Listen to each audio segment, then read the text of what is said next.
Iċ-ċentru tal-onkoloġija fl-Isptar Mater Dei se jkun qed jilqa' fih l-ewwel pazjenti fi żmien qasir. Iċ-ċentru se jkun qed jirrikjedi riżorsa importanti ħafna, dik umana.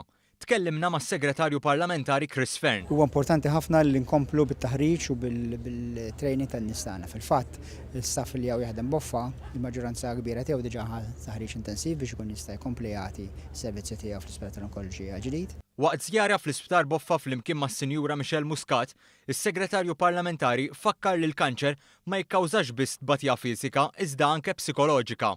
Spjega kif is-servizz tal-Awrora qed jagħti sapport psikoloġiku qabel, waqt u wara trattament. Is-servizz inħoloq miż-żewġ infermiera Elizja Merċieqa u Abigail Kaminzuli. Elizja spjegat x'kien il-ħsieb wara dan is-servizz. Aħna nafu wkoll li pazjenti milqutin bil-kanċer jgħaddu b'ħafna ħsibijiet, b'ħafna tewdin, ħafna biża' u dan huwa id-dlam tagħhom.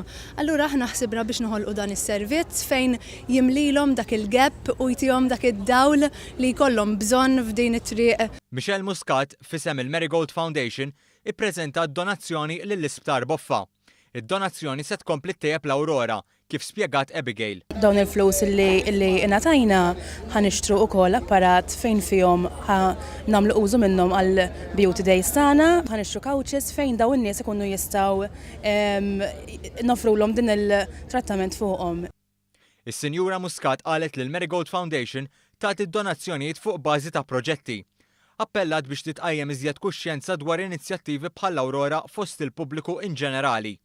Lil dawk li hawn fejn imorru inħeġġuhom biex permezz anke huma li jattendu għal dawn l-qdiet ikomplu jikbru, jissaħħu, jkunu jistgħu jagħtu lil dawn il-pazjenti dak lura is-sapport li tant għandhom bżonn.